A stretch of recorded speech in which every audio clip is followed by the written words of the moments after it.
Anmo latihan udah nggak nih? Oh, oh iya. Oke. Aduh. Ini udah mulai ya? Mana ini sebentar? Oh iya. Hmm. Oke, selamat sore, selamat berjumpa kembali ini dengan saya Abdul Kamim. Kebetulan sore ini kita akan sedikit membahas tentang indikator ya, sekali-sekali kita indikator. Eh, kita akan mengulas indikator yang sederhana tetapi sudah bisa mewakili melihat kita tren ya karena pada prinsipnya dalam dunia trading yang harus kita perhatikan adalah trennya dulu karena ketika kita sudah mengetahui tren maka di situ akan terjadi suatu peluang ya kan. Nah, peluang jika terjadi suatu peluang ya kan, artinya disitulah kita bisa masuk namanya market sambil menunggu teman-teman yang lainnya. Ini ada Ibu Nindi. Selamat sore ya, sambil namanya dulu ya. Kita cari indikator yang sederhana-sederhana aja, tapi mempunyai apa itu istilahnya,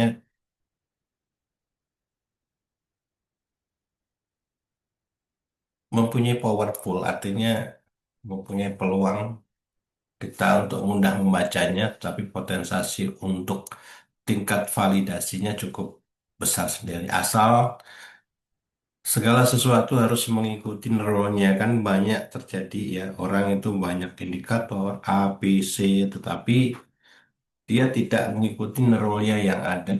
Ya, kalau kita berarti kan indikator apa yang paling bagus? Misalnya ada pertanyaan seperti itu kan. Waduh, indikator apa yang paling bagus? Semua indikator itu sebenarnya bagus. Ya, tinggal kita harus eh, mengikuti SOP atau mengikuti rule yang ada. Jangan sampai kita mengubah rule yang tidak ada dalam pengertian tidak ada itu kita misalkan rule-nya itu eh, kapan saatnya entry ya role-nya dalam pengertian ini kita udah ada misalkan spesifikasi itu misalkan kalau kita menggunakan moving misalnya moving average berapa dan berapa nah ketika kita sudah bisa menentukan seperti itu harusnya kita harus setia terhadap sistem trading yang kita miliki sehingga indikator itu tidak terjebak kita misalkan contoh sederhana kita ya apapun yang ada ya istilahnya indikator yang ada dalam MT5 seperti ini sebenarnya semuanya udah bagus ya kan karena pada prinsipnya indikator yang ada di MT5 ini sudah melalui verifikasi yang eh, cukup detail artinya sudah mengikuti seleksi yang cukup ketat oleh Meta Quad sehingga apa yang ada di sini itu sudah boleh katakan sudah teruji. Hanya saja terkadang kelemahan kita cuma satu, kita mengubah parameter indikator yang ada. Ini yang harus kita perhatikan. Oke, sebenarnya saya ingin share dulu ya. Ini kebetulan yang kita sering gunakan itu adalah teman-teman itu adalah di XAU Mas ya. Yang saya bahas di sini adalah indikator moving average, divergen, convergen, ya kan? Kita buang dulu indikator-indikator yang lainnya, sehingga kita lebih fokus kepada materi yang ada. Oke.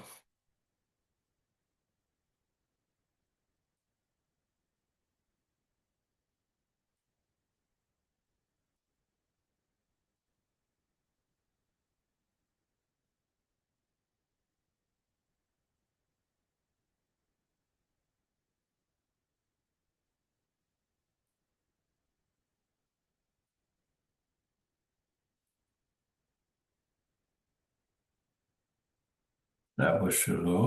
Ini adalah penarikan dari tren dulu. Ya.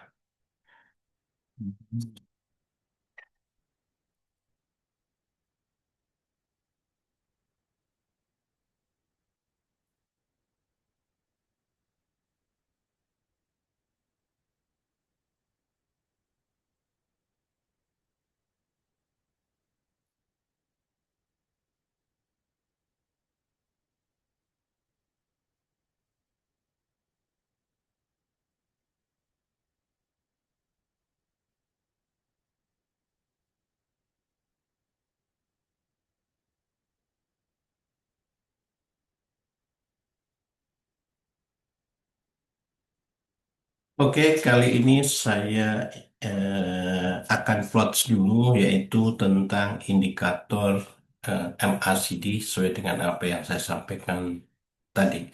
Jadi sebelum kita membahas bagaimana caranya kita meletakkan suatu indikator dalam Meta 5, ya kan, tempat seperti ini atau Meta 5 ya.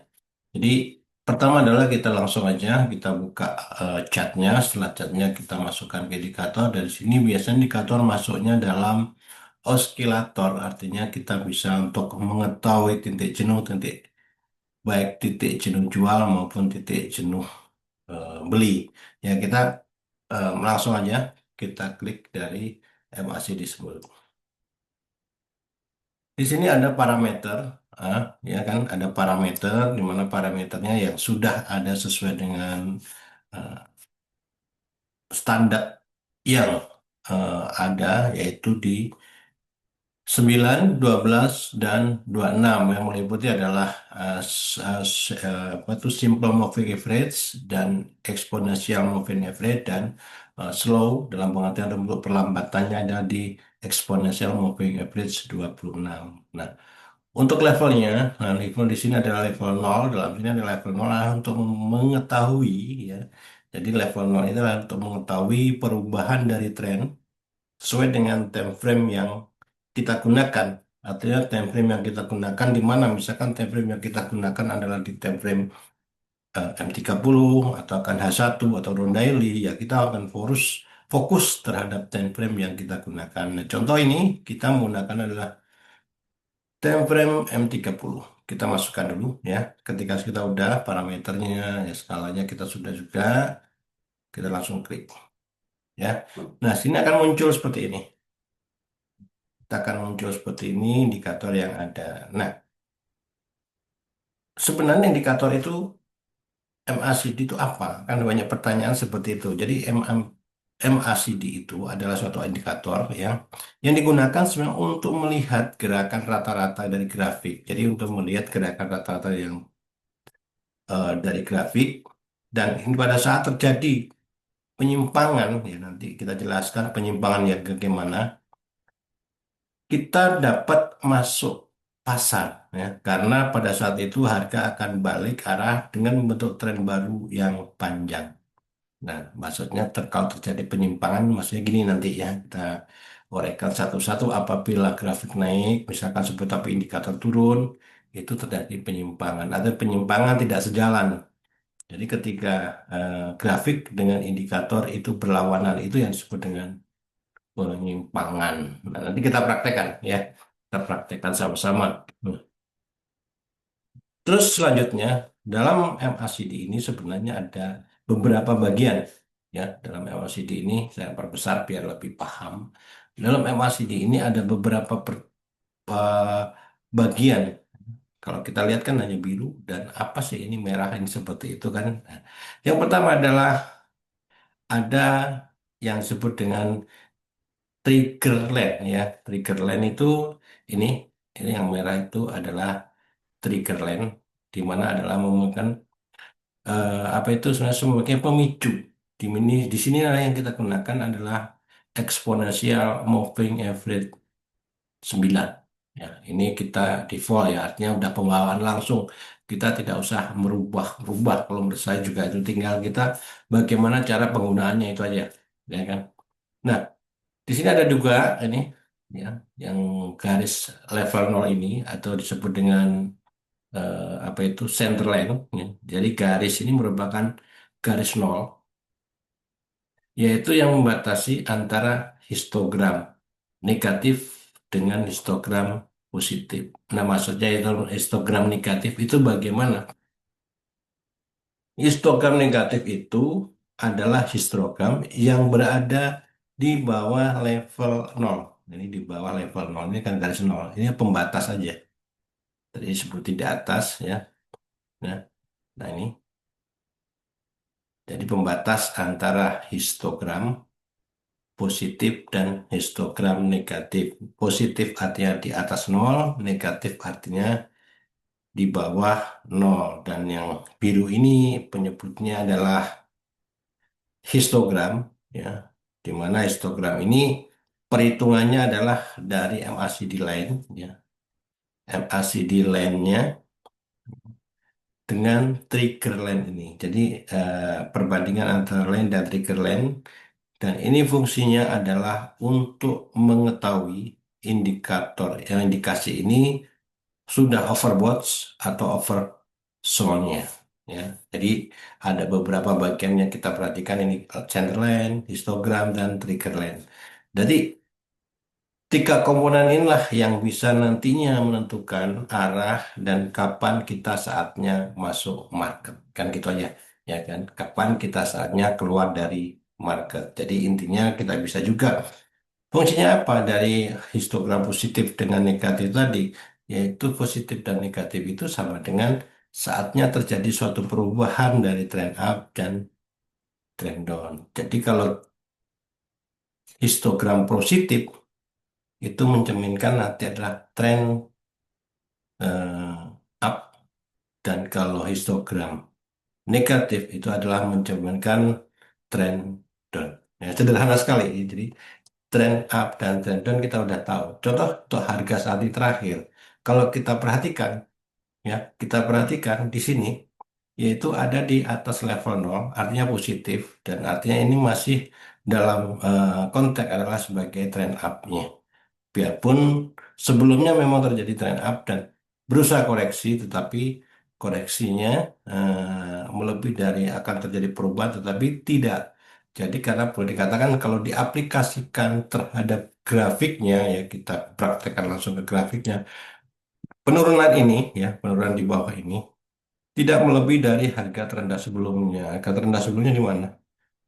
Tetap seperti ini di sini, ya, di mana kita hitungnya adalah kemudian adalah di area sini. Artinya masih dalam konteks kita ini masih untuk emas. Ini kebetulan kita gunakan adalah emas atau XAUUSD. Itu adalah masih dalam kondisi tren up. Ya. Nah, jadi ini masih dalam konteks tren up. Selanjutnya, tadi disebutin kan, tujuan kita dengan menggunakan indikator ini yaitu untuk mengetahui, ya, untuk mengetahui apakah terjadi penyimpangan atau enggak. Karena penyimpangan itu ketika kita bisa menemukan terjadinya suatu penyimpangan, maka disitulah momentum terbaik kita untuk masuk market. Dan karena apa? Karena itu perubahan dari suatu tren, akan terjadi suatu perubahan. Nah, itu adalah momentum. Misalkan kita menemukan, misalkan ada penyimpangan, ya kan, harga naik ini contoh misalnya, tetapi di indikator harga turun. Nah, pembacanya gimana? Yang dibaca adalah indikatornya, karena pembahasan kita di sini adalah pembahasan indikator. Ya, ketika eh, tren naik, tapi indikator mencerminkan penurunan, ya penurunan itu nanti dihitung adalah berdasarkan trennya untuk tren bagaimana. Jadi puncaknya ataupun lembahnya, ketika puncaknya itu naik tetapi harganya eh, grafiknya turun, maka yang kita perhatikan adalah dari tren yang ada di indikatornya. Kita coba sekarang, ya. Ada dua bagian, ya, maaf ini sebelum kita praktekkan. Ada dua bagian penyimpangan yang orang menyebutnya adalah namanya juga indikatornya adalah MACD, yaitu Moving Average Divergent Convergent. Artinya kita ada dua, yaitu konvergen dan divergen, maksudnya penyimpangan itu. Nah, yang disebut dengan penyimpangan konvergen, yaitu ketika kondisi di mana grafik itu semakin turun, ya. Kita nanti kita cari, ya, biar sama-sama kita praktekkan biar tahu.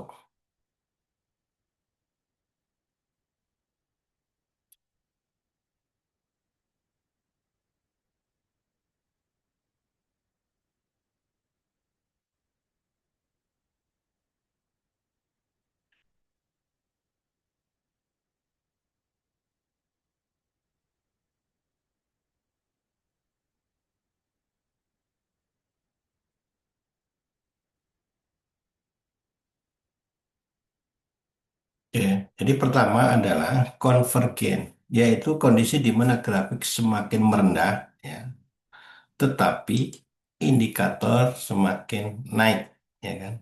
Jadi kebalikan. Nah, kebalikan inilah disebut dengan konvergen, ya. Artinya, ya kan, ketika terjadi peluang seperti itu, maka hati-hati, ya, hati-hati dalam pengertian ini, boleh katakan ini ada momen terbaik kita untuk melakukan transaksi baik pembelian ataupun penjualan, ya kan? Yang pertama adalah kita lihat adanya konvergen. Menghafalnya kan gampang ya, jadi ke atas artinya apa? Oh, kalau indikatornya ke atas, tetapi tetapi grafiknya turun, maka yang harus kita perhatikan adalah indikatornya yaitu MACD-nya. Ini kebetulan ada contoh sampel yang cukup jelas ketika terjadi momen seperti ini. Ini pada tanggal 14 November, ya, sampai dengan tanggal 18 November ini. Ya, jadi 14 ini.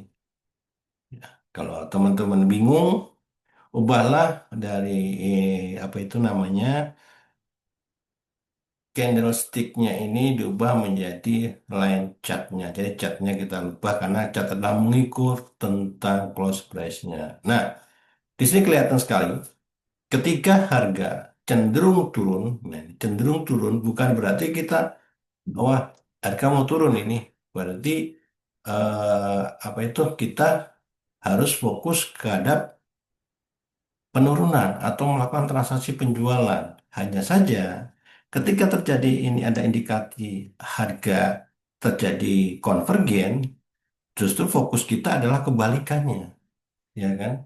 Fokus kita adalah kebalikannya, ya. Dan ini kita lihat, oke.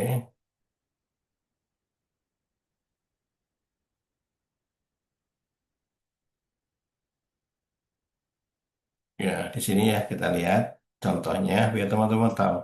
Ini harga mengalami penurunan. Bahkan ini sepakat bahwa kita lihat bahwa harga ini cenderung turun. Pasti orang terfokus kepada harga untuk jual. Hanya saja ketika kita menggunakan indikator yang namanya MACD, ini justru kenapa trennya naik. Itulah yang disebut dengan penyimpangan. Naik dalam pengertian adalah titik terendahnya, kita tarik ke titik terendah selanjutnya. Nah, inilah yang disebut dengan konvergen. Jadi pengertian konvergen tadi adalah kondisi di mana grafik ini semakin merendah, ya, menurun, ya, indikator semakin meninggi, tetapi indikator semakin meninggi. Betul kan? Nah, ini. Sehingga yang kita lakukan adalah open buy. Kapan saatnya open buy? Kita melihat terjadinya cross perpotongan antara histogram dengan trigger line. Jadi di sini ada perpotongan antara histogram, yaitu histogram memotong dari bawah ke atas. Oke, nah ini. Nah, oke. Jadi ini dengan, nah, kita padukan. Ya. Kita ubah lagi ke bentuk candlestick-nya, kita jelas. Oh iya, di sini ada. Artinya, kapan saatnya kita masuk ketika ada candle merah ini sudah ketutup dengan candle birunya, atau boleh dikatakan seller sudah ditutup atau buyer sudah menguasai pasar. Ya, boleh dikatakan ini bullish engulfing. Nah, jangan terjebak. Oh, ini turun sell. Nah, ini banyak orang terjebak. Kenapa? Oh, ternyata di sini ada indikator eh, konvergen atau penyimpangan yang terjadi pada grafik tersebut yang berupa konvergen. Artinya konvergen grafiknya turun, ya, grafiknya turun, tetapi indikatornya naik. Jadi sederhana aja ya. Jadi penyimpangan MACD digunakan untuk melihat penyimpangan. Nah, itu penyimpangan ada dua, yaitu konvergen, yaitu harga turun, tetapi indikator naik. Yang kita perhatikan adalah indikatornya ini. Indikatornya naik berarti inilah saatnya melakukan transaksi yang ideal, ya, buy-nya.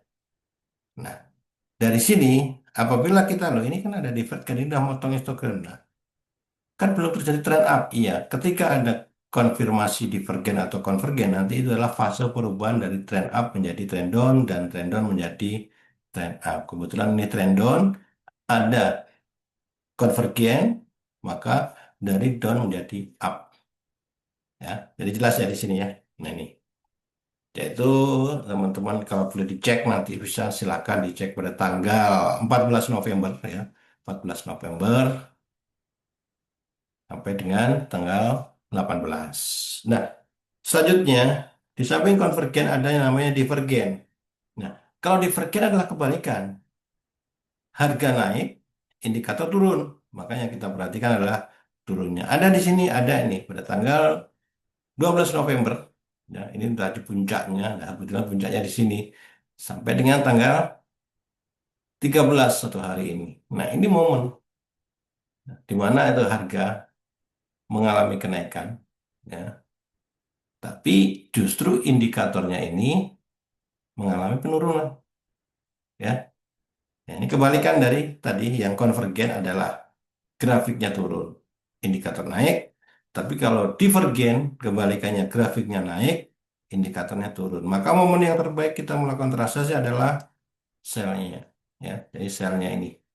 Jadi kita mudah ya, oh ya, ini ada convergen satu, wah ini mau sell ternyata belum, karena ini juga belum ada indikator di sini, indikasi konfirmasi belum. Tapi begitu naik lagi belum ada tanda-tanda. Naik lagi melebihi dari harga tertinggi sebelumnya. Nah ini yang disebut dengan kevalitan bahwa akan terjadi suatu reversal atau pembalikan arah dari tren up menjadi tren down. Ini ya.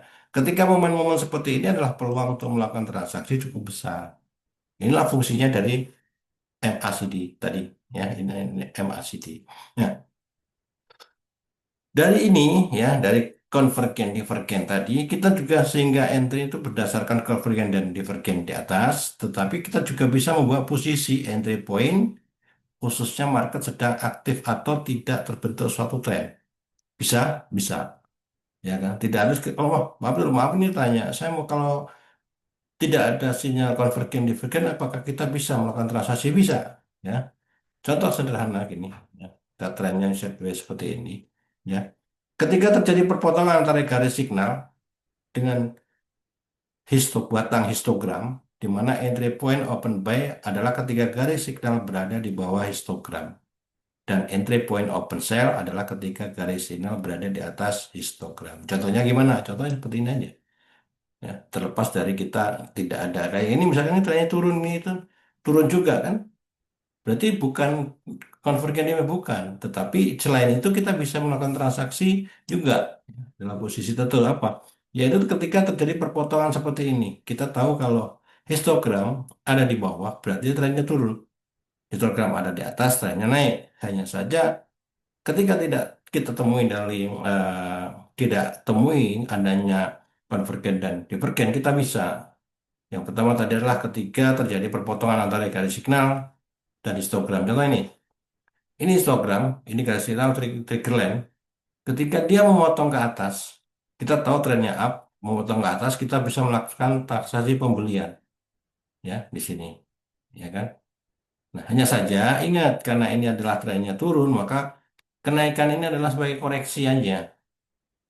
Ketika kita transaksi seperti ini, nah ini perpotongan lagi Pak, dari atas ke bawah. Nah, itu disebut momen. Ketika tidak ada konvergen divergen yaitu karena kita trading mengikuti trennya, ketika terjadi perpotongan dari atas ke bawah ini, maka itu adalah sell. Jauh lebih besar dapatnya kita karena trennya turun, sell. Ini tadi sama ini, tetapi kalau kita kalau melakukan transaksi pembelian hasilnya lebih dikit karena kenaikan adalah sebagai koreksi. Lain kan? Kalau turun ini sebagai tren ya kuat. Sama nanti kalau trennya di atas seperti ini. Ini trennya atas. Ketika terjadi perpotongan dari bawah ke atas, ini karena tren di atas, maka eh, volumenya jauh lebih besar daripada ke bawahnya. Ya kan, ke bawahnya ketika apa ketika terjadi perpotongan dari atas ke bawah, ini adalah koreksi. Hanya saja ketika belum terjadi perpotongan antara histogram dari atas ke bawah, kalau dia menembus dari level nolnya, maka itu akan berubah jadi tren juga panjang juga kan gitu. Lain dengan seperti ini, belum nembus ke level nolnya, dia balik lagi, berarti kita masih trennya ke bawah ini, ya kan? Sederhana. Jadi bacanya sederhana dan kita lebih mudah untuk memahami. Oke, jadi hanya dengan indikator seperti ini kita bisa melihat tren, kita melihat dari overbought dan oversold-nya kan seperti itu. Nah, cara penggunanya MACD line memotong trigger line kita satu ya. Ya, ke bawah menunjukkan trend up ya. Yang kedua MACD misalkan memotong trigger line dari atas ke bawah, maksudnya dari level nol ini trend down. Ini trend up, trend down. Jadi memotong ini trend up, ini trend down, trend up, trend down dalam time frame tertentu ya. Dalam time frame yang kita gunakan misalnya M30 ya 30. Terus kesimpulannya bagaimana? Kesimpulan pertama bahwa indikator ini sangat peka terhadap data yang masuk ya. Sehingga setiap perubahan langsung bisa terbaca indikasinya. Artinya setiap perubahan itu akan terbaca terus nih. Kalau terakhir saat ini harganya trennya kemana? Kan seperti itu. Jadi sangat peka. Nah, oke. Kalau kita perhatikan saat ini harga telah trennya tren up. Tandanya apa? Karena histogram dari trigger ada di atas level 0. Ya kan? Histogram ada di level 0 terakhir ini. Hanya saja ketika dia ini akan terjadi perpotongan, maka terjadi penurunan aja sebagai koreksi. Ya, sebagai koreksi. Nah, ini trend up, ini turun, naik, masih tren, maka dari pagi kenapa bisa ngambil posisi buy di sini, ya kan?